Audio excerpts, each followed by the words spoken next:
Welcome and thank you for joining us for the Principles-Based Emission Reductions Global Compact Local Network Best Practices.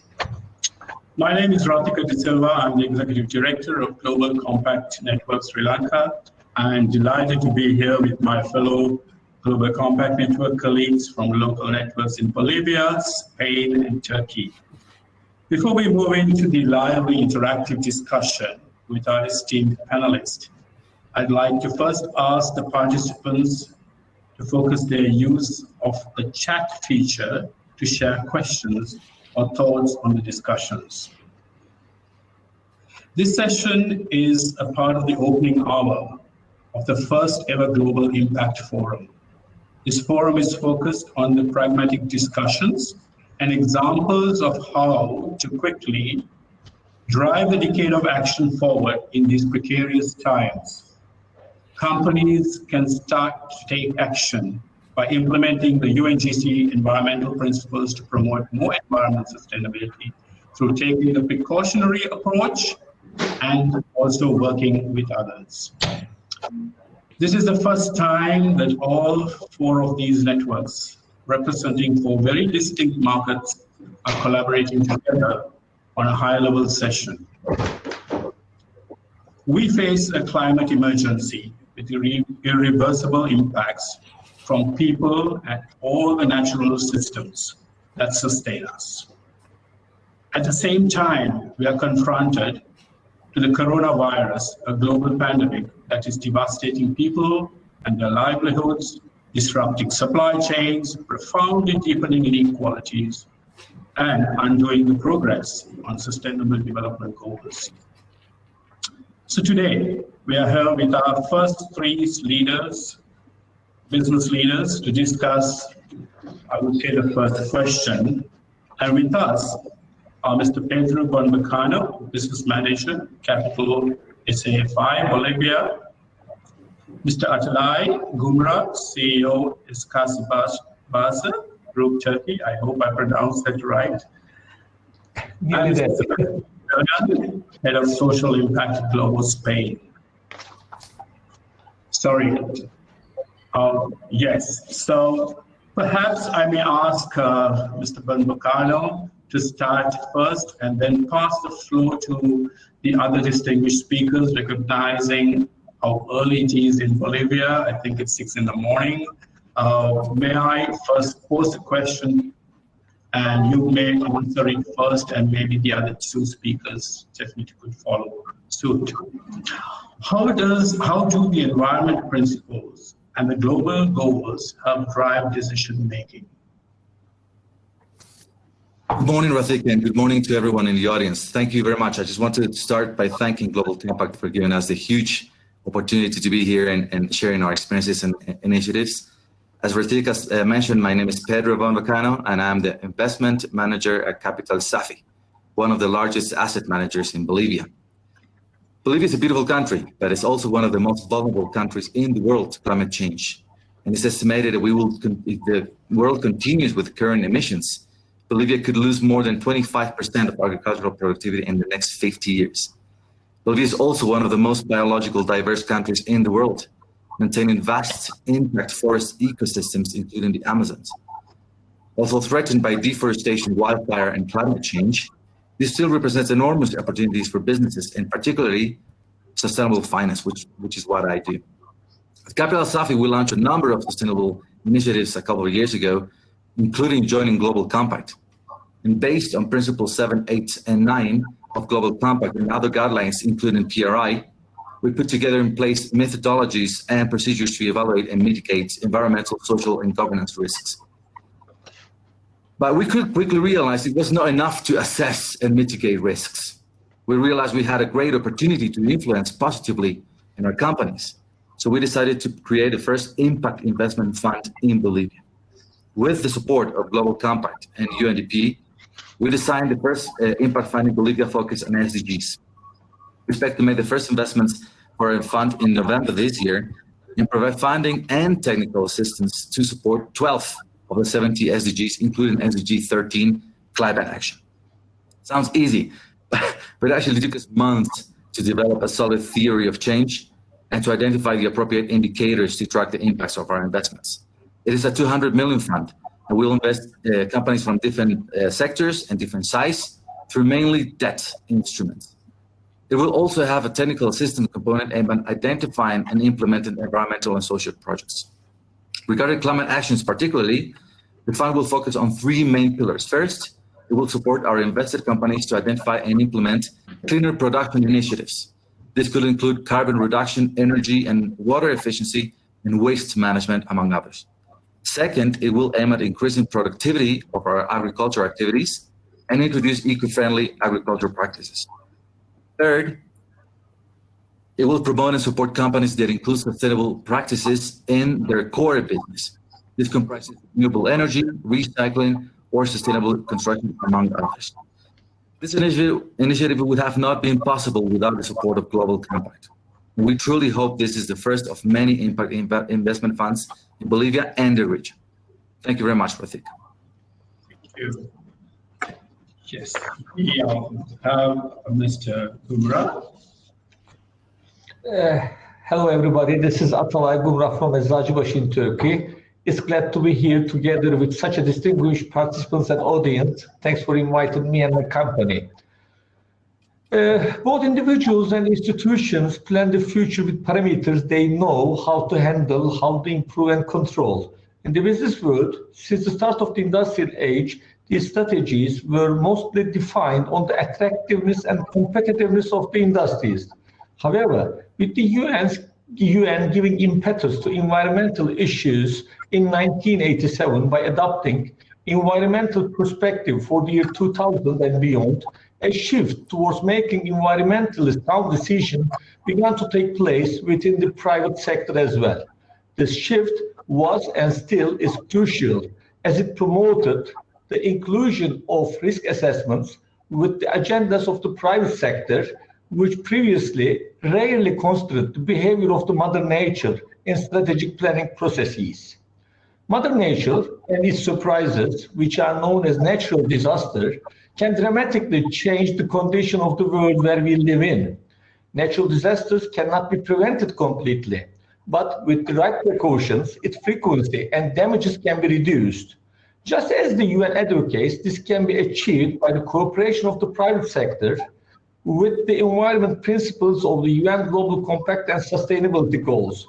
Cooperation of private sector is necessary because when we look at the root cause of natural disasters, we see that in many cases, they are linked to the overuse of natural resources, a lack of precaution while interacting with the nature, and the loss of a balance between humanity's need to prosper with the nature's need to rejuvenate. The UN Global Compact principles provide the perfect guideline to innovation for sustainability as they emphasize precautionary support of businesses to environmental challenges by promoting greater environmental responsibility and encouraging the development and diffusion of environmental friendly technologies. Thankfully, more and more private sector businesses are responding positively to such principles by implementing environmentally friendly policies to adapt to the changing standards of the world and its needs. This has not been so difficult for two main reasons. First, by nature, the private sector is already inclined to increase efficiency in use of resources and promote sustainability. The only difference that needed to be made was to respect the environment along the way. Second, there's a global megatrend toward adopting policies that promote green building and improve climate control to prevent environmental degradation. Consequently, by aligning themselves with those trends, many businesses have been very successful in implementing the awareness of consumers about environmental friendly products and services.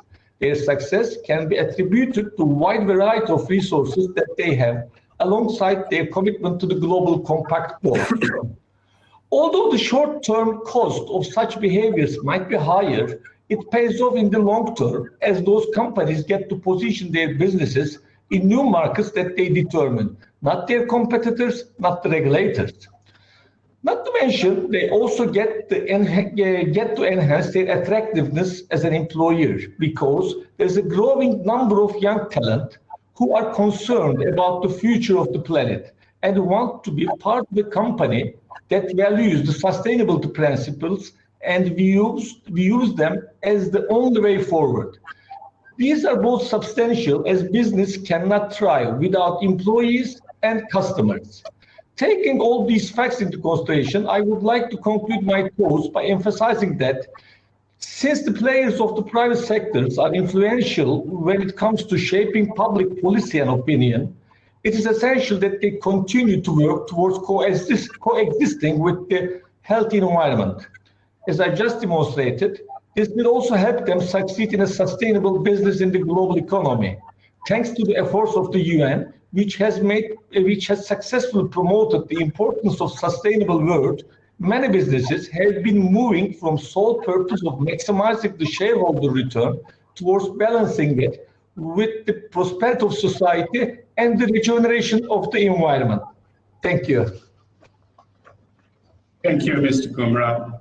Could we have Mr. Kalyon respond, please?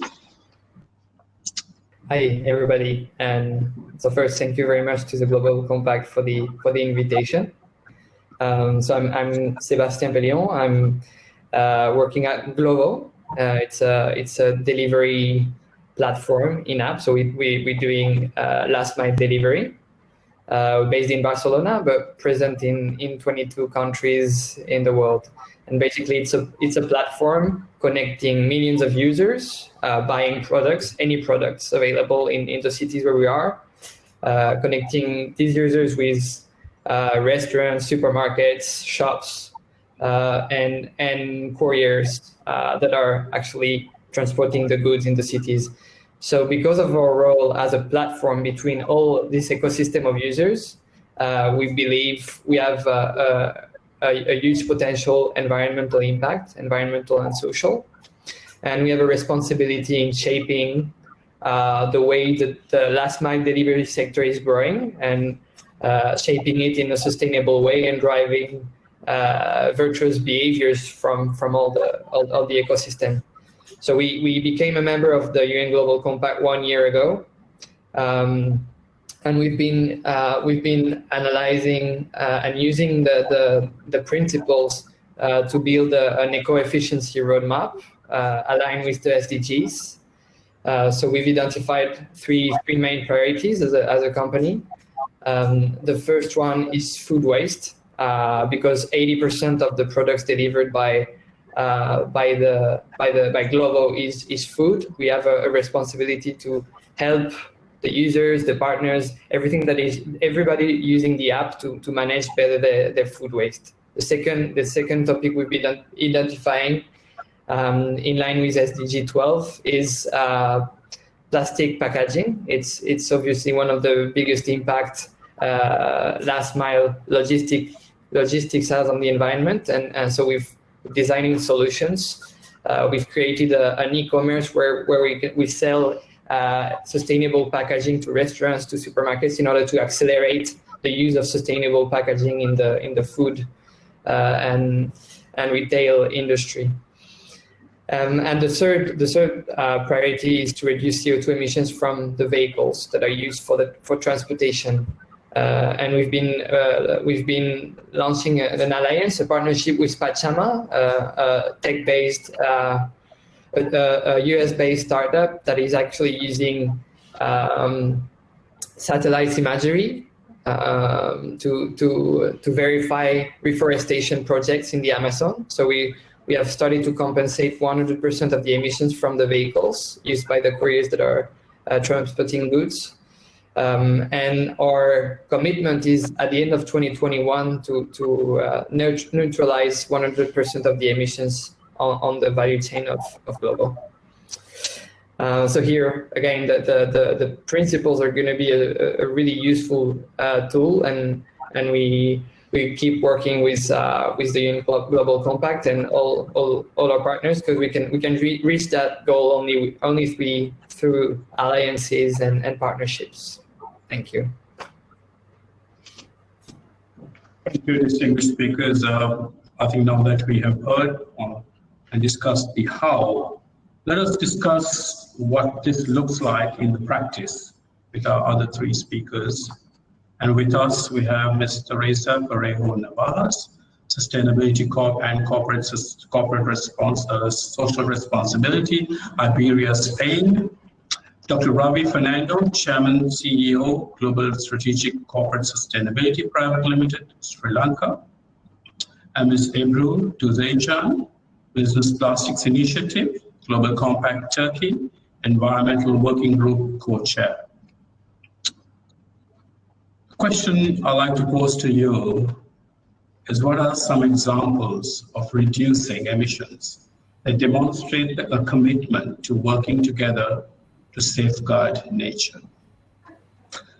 May I ask Ms. Navajas to start first, and then Ms. Dr. Fernando to follow, and thereafter Ms. Tuzeycan to end it. Thank you very much. Over to you. Yeah, thank you very much, and thank you for the opportunity to be part of this panel. So Iberia, as part of the IAG group, is committed to achieve net zero emissions by 2050. In fact, IAG was the first airline group worldwide to commit to this goal. This is a very, very bold challenge for us, and it will be possible through three important measures that are within the so-called Flight Path Net Zero program.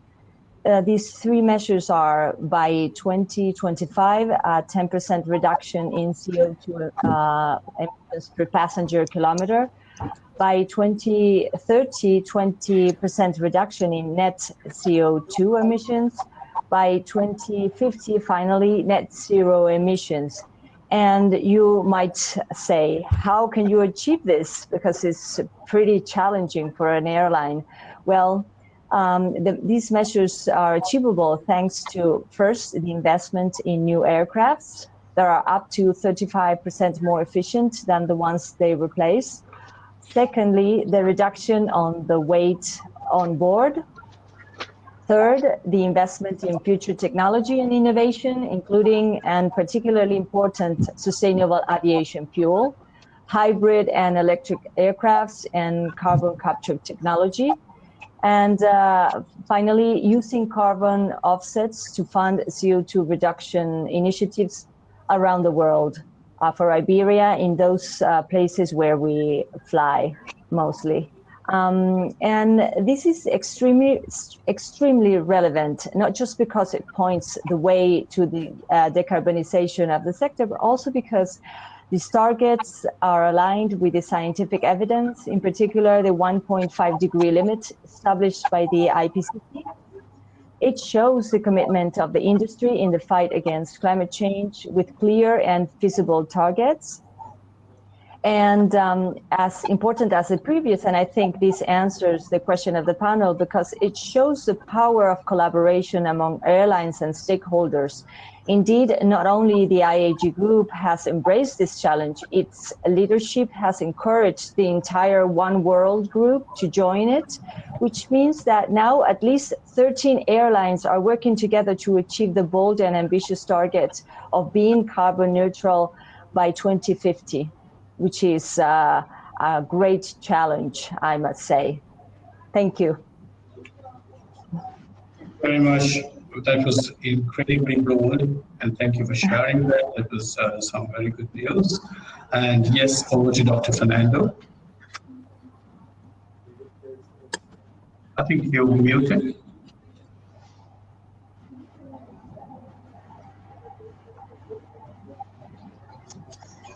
We're not hearing you at all.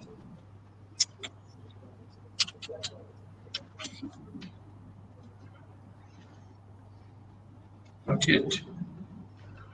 Should I come back to you, Dr. Ravi Fernando? Until then, may I just move to Ms. Ebru Tuzeycan? Thank you very much. So I continue.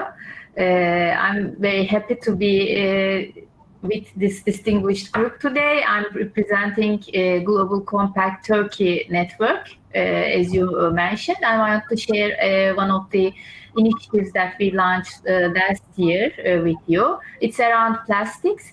I have a short presentation. I will show it now, share it with you, so it's easier to follow up.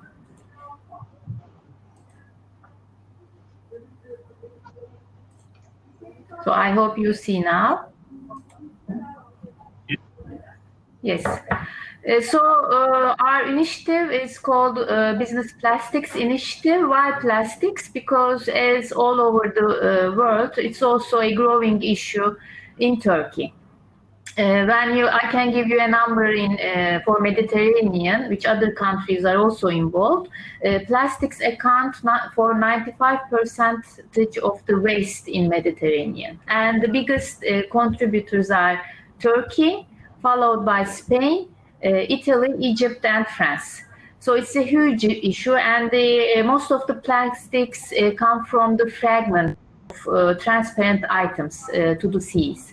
It's in the beaches, in the open sea, everywhere. So based on this, actually, since it's a huge issue, there was a great demand from our network members as well to tap into this issue. But since it's a very complex issue, we decided that we shouldn't be, acting on this issue alone as Global Compact Turkey Network. We should partner with other organizations. And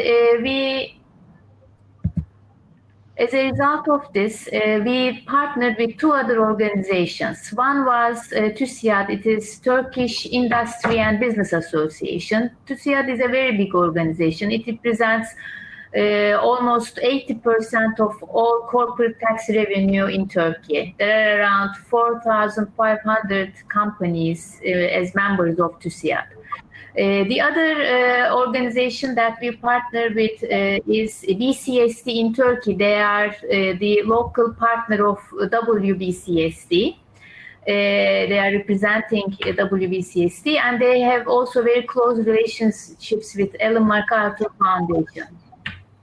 As these three organizations, we launched Business Plastics Initiative back in 2019. That was the end of 2019. What I want to highlight here is it wasn't easy to bring together all these three institutions for this initiative, because we, of course, collaborate for different topics all the time in Turkey. That's true. However, this time we had a structured 3-year partnership amongst ourselves, which was quite hard to do, working back and forth with all these institutions. But we thought it should be structured, and every organization should have a specific role contributing to the partnership, because we did not want to repeat what other organizations did in this complex issue. For example, as Global Compact Turkey Network, we offer global outreach, global experience. On the other hand, Turkish Industry and Business Association, they offer policy advice, because they have very strong ties with public institutions in Turkey, and they have very good experience in lobbying efforts, so they provide this expertise. And BCSD in Turkey, of course, they have the technical expertise with their strong ties with the Ellen MacArthur Foundation as well. So having formed this partnership, we said, as I mentioned, we said it will be a 3-year partnership. Why? Because we said after 3 years, we are going to measure our impact, where we were, what was the result after 3 years, and after 3 years' time, we are going to decide how to move forward. Are we going to continue the partnership as is? Are we going to evolve into something else? This is a decision to make in 2023 for us. The major thing that we want to achieve with the Business Plastics Initiative is to it's actually an invitation to all the companies in Turkey to announce their plastic commitments. So we want to motivate, support companies to come up with their commitments, report them in a transparent way, and then report annually. We thought this is a real need in Turkey, and we decided to start with that. Of course, in addition to announcing commitments and reporting transparently, we are going to support the advocacy efforts at the public level, especially. Peer learning, best practice sharing is, of course, very important because we have now members from different sectors in Turkey, and we have members from multinationals, from local companies, from SMEs, from large companies. So it will be great to share experiences amongst these companies. And of course, networking, not only among private sector, but also with CSOs, with other CSOs, academia, and public institutions. These are focus points for us going forward with the initiative. And I mentioned commitments are critical for us for the success of this initiative.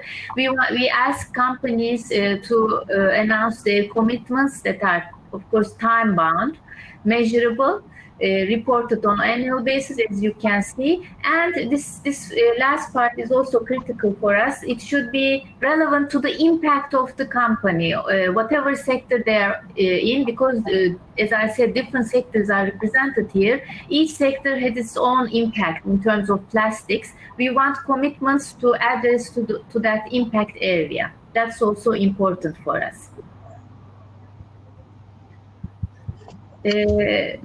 Yes, our launch was last year. Here you can see the first companies that joined us at the end of 2019. At that time, we were around, I think, 26 companies. Now we have 50 companies on board and working on their commitments. And right after the launch, I should also mention, this is we were 3 organizations at the launch, but soon after, UNDP, Business for Goals platform, also collaborated with us, which is also great for us because they support us also with their technical expertise and UNDP know-how.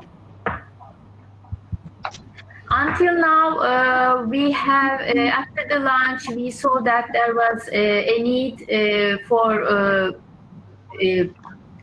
experience sharing, also for some workshops and networking in the community, in this community of businesses.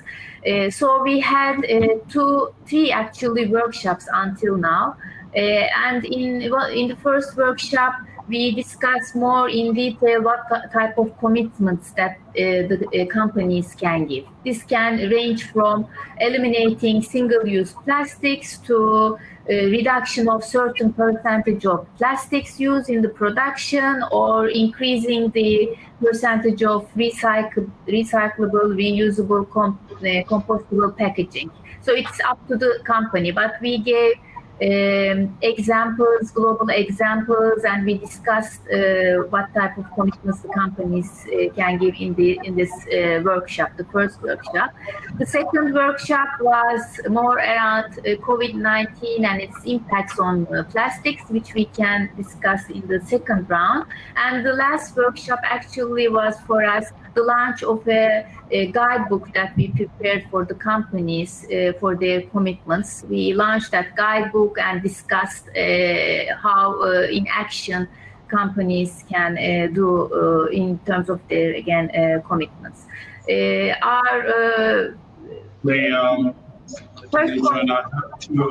Can give you 30 seconds more because there is yet another speaker. Don't mind. Yes, I think I'm finished. Thank you very much.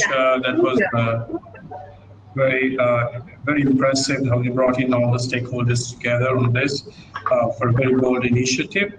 And may I ask now Dr. Fernando to speak?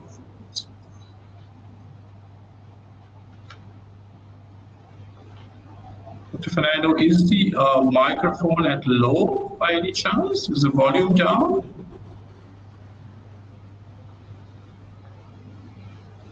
We're just not hearing you.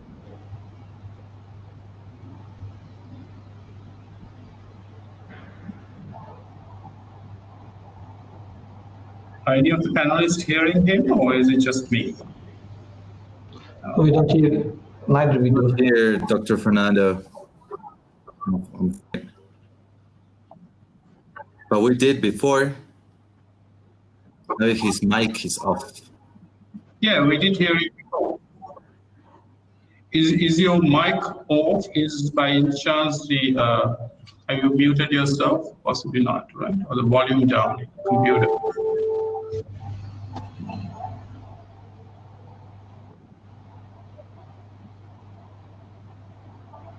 We're not hearing you at all.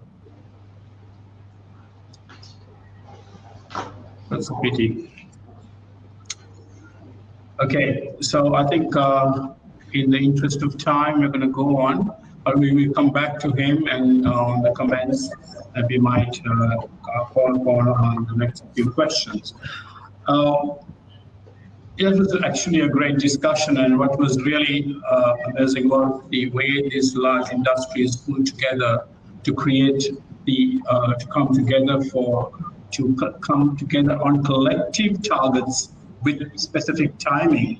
These are really bold initiatives that these industries have come together, and this certainly would create massive impact that we will be seeing in the next few years on emission reductions, very especially in the aviation industry, and also the stakeholders that have come together to prove its might on the plastic as well. That was, yes, that was great, and I see synergies between them as well. And we've looked at committed, responsible business decisions in action, and it strikes me how it ties into Secretary General Guterres' recent reflection on the importance of the role of business for steering the multilateralism in the right direction. Secretary General has asked or called for multilateralism to not just encompass government to government, but rather have a strong link to the private sector. He has also called for a whole responsible business community to be bold and brave.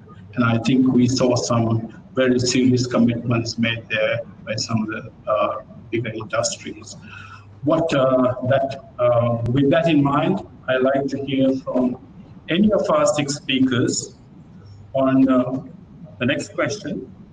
What does responsible business action to reduce emission look like in a post-COVID redevelopment? I would like to give the first opportunity to Dr. Fernando if he is able to speak to us, or has he moved out completely? I think he dropped Dr. to rejoin the meeting. I think it dropped. All right, so may I ask any one of you members on the committee, on the panel to please comment? And Maybe I can comment or Mr. Esther. If I may pose the question again, what does responsible business action to reduce emission look like post-COVID redevelopment? Yeah. I think all of us during the COVID-19, we have learned how to work remotely, first of all, through the use of technology. Video conferencing was available for many, many years, but all of us were reluctant to make full use of it. And now both businesses and individuals have realized how inefficient most of the travels, either on road or by plane, was. For example, in our company, the number of video conferencing increased 8-fold compared to the same time period of the last year. And we have traveled in the past, we have traveled for many of those meetings that we have done virtually. And within the organization, we are committed to continue to behave in the same way because we spend less time on the roads, and that enable us to maximize our time personally with the families, create more time for development, health, and education. And business-wise, it creates more working hours, lower travel costs, and obviously fewer carbon emission. And I'm sure there will be more technology-enabled remote application, not only on the meeting, but on assessing the manufacturing or commuting with your team all around the world. And I think the same is true for working from home, as it reduces the need for office space. That will reduce the cost of maintaining those spaces, heating and cooling for shorter times. And finally, I think all of us in the business, we were mostly focused on efficiency, productivity. And now with COVID, we realized how resilience is also important for the business community. And I believe all of us will be... Sorry, and all of us, I think, will use these muscles of resiliency more in the future to increase the health of our staff so that we don't have shortages in the business. We will use more local resources, which will reduce the transportation of goods and services, and we will increase the level of self-sufficiency. And all these approaches will contribute directly or indirectly to the reduction of carbon emissions. And within the business, within our company, we will act in this direction. Thank you. Okay, thank you very much, Mr. Gumra. I think Dr. Fernando is here with us. We can hear him clearly. Dr. Fernando, the third question that I posed, which you could maybe respond around that, taking into account the second question that you missed as well, was what does responsible business action to reduce emissions look like post-COVID redevelopment? Okay. In terms of Sri Lanka's network, we have 40 members. And one of the interesting things that we started doing was a project to reduce the emissions of two sectors. The first one was the tea sector, which maybe some of you are familiar with, Ceylon Tea. And the second one was in one of the biggest finance conglomerates of the country, which operates in about 14 countries. And it's the biggest and most profitable company in Sri Lanka. So basically, we went after these two companies. So I'm going to quickly tell you the figures we were able to achieve in the last 3 to 5 years. So basically, both these companies started from below 10% of renewable energy in their operations. And we basically set up a task force under UNGC number 7 and said, we are going to set aggressive targets to maximize renewable energy in our factories, in both companies. So in terms of the tea plantation company, we had 14 factories, and we were able to get 11 of them with solar power. And today I'm happy to say that by March 2020, we had got 122% of our entire energy requirement from renewable energy sources. In other words, we are now generating 22% more energy through solar power and hydroelectric small dams, small projects in the tea industry. And this project is now being rolled out across the Sri Lankan tea industry so that by 2030, we will have majority of our tea companies 100% with renewable energy. Now I want to talk about a company which is in financial services, which is also spread around Sri Lanka. The first company's name is called Aitken Spence Plantations, tea plantations. The second company is called LOLC Finance, and it is the most profitable company in the country. So we started this project about 4 years ago, and at that time we were about 8% renewable energy. Today, I'm happy to say, 4 years after that, focusing our energy on goal 7, we have got the figure to 72%. And our target is by 2021 that we should be 100%. And the reason we focused on this is we believe that the most important thing any Sri Lankan UN Global Compact company must do first is to get into 100% using renewable forces, renewable energy to get the emissions reduced. And in this company, basically what we have done is both these companies have a plethora of rooftops that are available. As you know, every tea factory has lots of space available. So we maximized that. And in the case of the finance company, it was also into leasing. So we had a lot of roof space available. In the basic reason we were able to do this is because, number one, we had the CEO and the chairman understanding that we needed to achieve this if we were going to talk about sustainability. Because one thing we realized was we can do 100 other things, but if we are not part of the solution to the emissions problem, everything we do is not going to solve the current massive climate emergency. So one of the lessons we learned was getting the chairman and the CEO ready to invest in financing the renewable energy projects, and they have all succeeded quite dramatically. One of the other targets we set ourselves was that any commitment we make will be by 2030, because we know the IPCC report is clearly telling us if you want to achieve something, focus between now and 2030. So in both cases, we were looking at 2022, 2021 as the time to get to 100%. So in two of the major sectors in Sri Lanka, we've been able to get to 122% in the tea sector, and most tea companies are following this model now.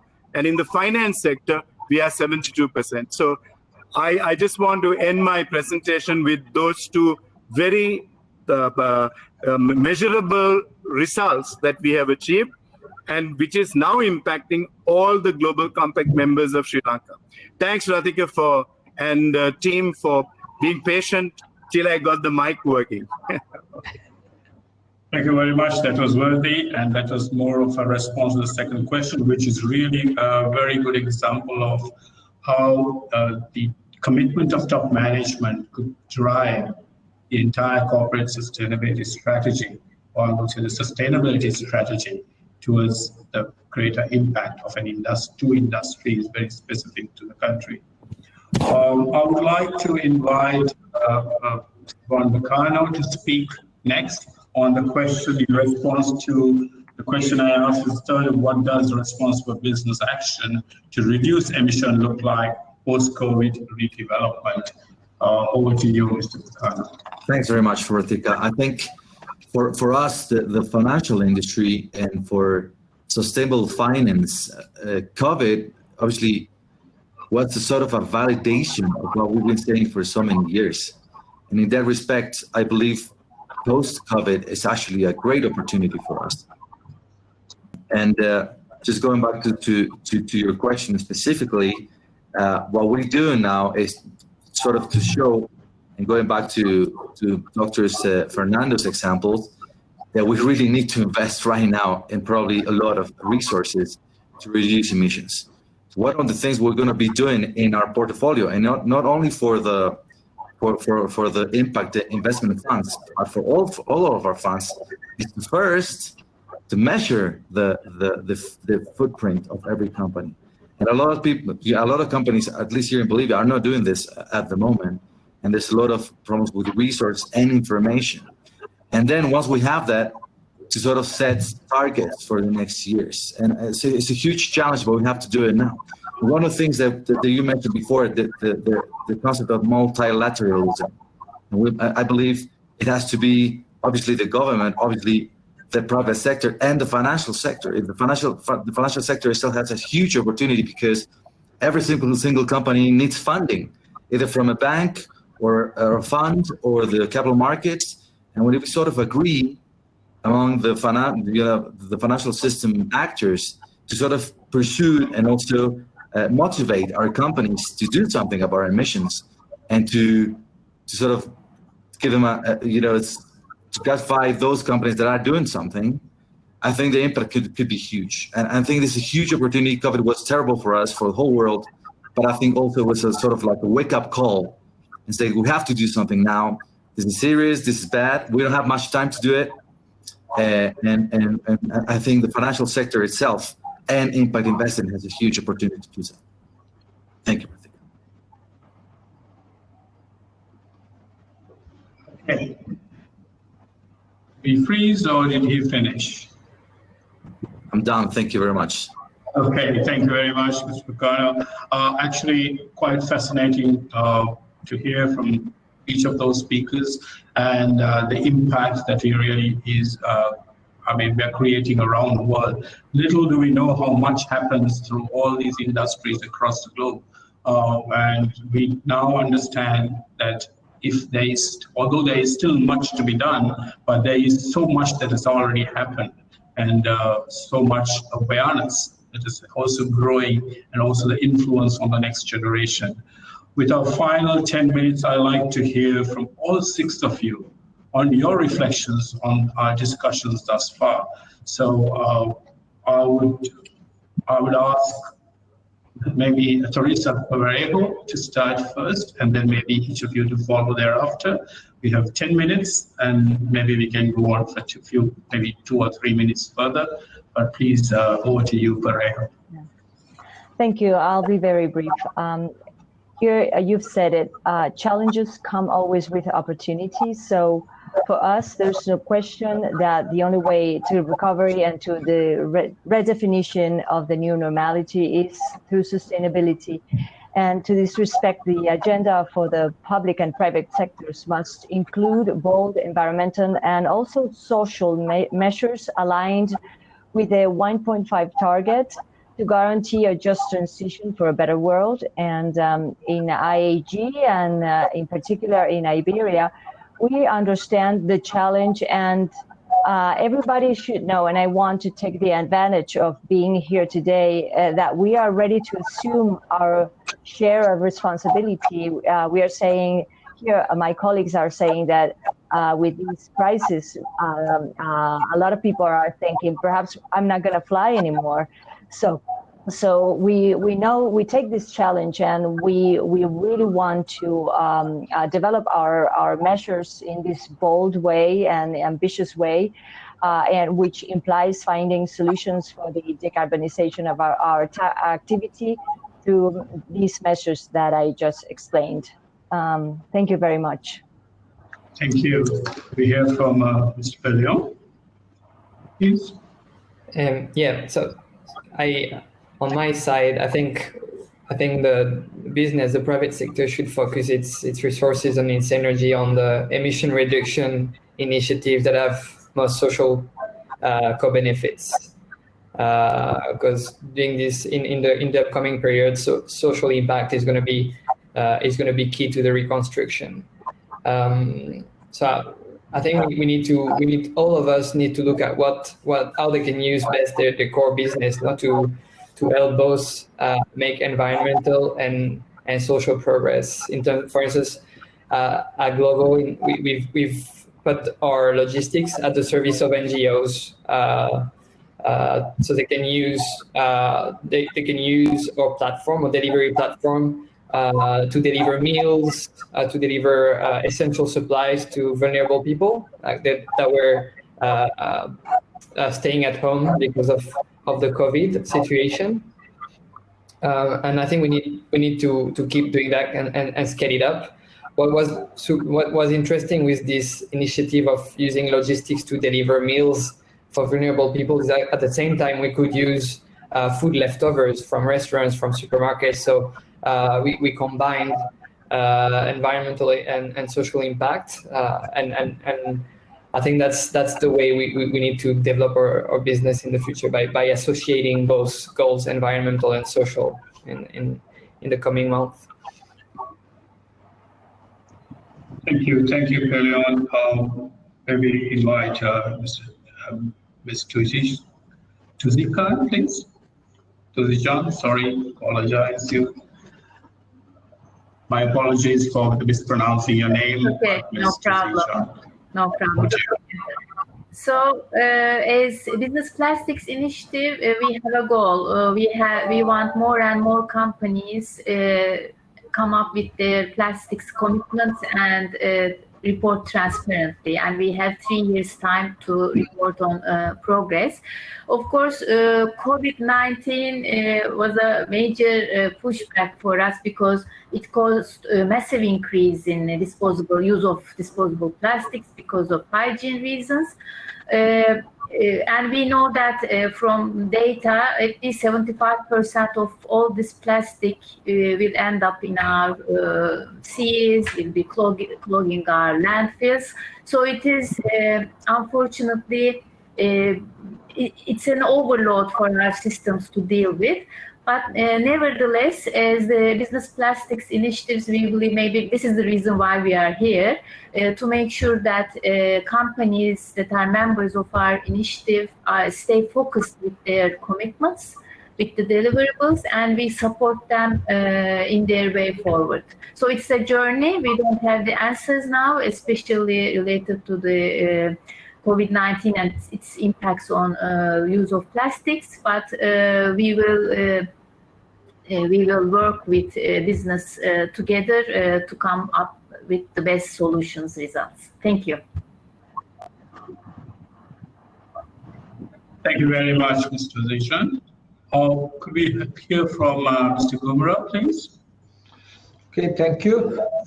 First of all, I would like to express that we are proud to take part in all the initiatives that Ebru Tüzecan mentioned on the plastic, either as a company or through the Sustainability Association in Turkey and the TÜSİAD. And we have clear targets to move on. On top of this, I would like to say that with the guidance of the UN Global Compact, as business leaders, we should work hard to balance our business objectives with society impact and environmental sustainability in all the areas of our activities, while designing our processes for production, in our products and our services that we serve to the customer, and our management approach within the company and within the community. Thank you. Thank you. And your views, Dr. Fernando? Okay, so I just want to leave two very focused thoughts with our entire audience, because the subject is principle-based emission reductions. We are now faced with probably a catastrophe in terms of global warming. We have had the last 19 of the 20 years have been the hottest years ever recorded. So I think the first key point I want to make is that there has to be a new urgency in reducing carbon emissions at the chairman level and the CEO level. Because if these two people aren't committed to getting these figures down, you know, making generalized commitments sometimes aren't going to help. We need top-level buy-in to the urgency of the matter. So the first word I want to leave with everyone listening is we need CEO, chairman commitment to the urgency of reducing the emissions. Number two is having a commitment. We need to urgently look at the latest technology available. And we are happy to say today that the technology is available in terms of solar plus batteries. The prices have come down 80-odd%, and this technology is going to be a game changer in every country. So the last point I want to leave with everyone listening in today is that even today, the majority of the nations of the world are yet subsidizing fossil fuels to the tune of $5.3 trillion per annum. So I think until and unless we wake up to the urgency of what we are faced with, we will continue to subsidize the very thing that is causing climate change, that is causing the climate emergency. So we need to, all the world leaders who are out there, need to first focus on ensuring those subsidies are reduced or taken away and put behind accelerating renewable energy. Thank you. Thank you, Dr. Fernando. Would like to hear your views, Mr. Pedro Banbacano.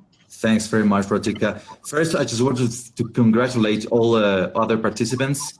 It was really great to hear all of your initiatives. It brings me hope and ideas of what sort of initiatives to invest in the future. I believe the private sector has a huge opportunity, and that's really my last thought about this. And the role of the Global Compact is key for this. For me, it is, and it needs to be a business opportunity. Companies need to think about reduce emissions and comply with principles as a good idea for business. There's literally trillions of dollars to be invested to be able to meet the Paris Accord, and more importantly, to continue having the lives that we're sort of used to. And I also believe the financial system has enormous opportunity and responsibility to contribute to this great cause. This could be our greatest moment, our greatest accomplishment for the financial industry. Thank you very much, Ratik. Thank you very much. And on behalf of UNGC, let me thank each of you speakers for your fantastic contribution. It's been a brilliant discussion, and I'm sure there are many takeaways. And also to those who tuned in to listen to this session, yes, thank you very much. And for being a part of the inaugural hour of the Global Compact Forum, Global Impact Forum, pardon me. We hope this discussion has sparked new ideas, challenged perceptions, and energized all of you for the rest of the forum. Now, we now invite everyone to the main stage for the plenary, first plenary, and thank you very much once again for your participation. Thank you.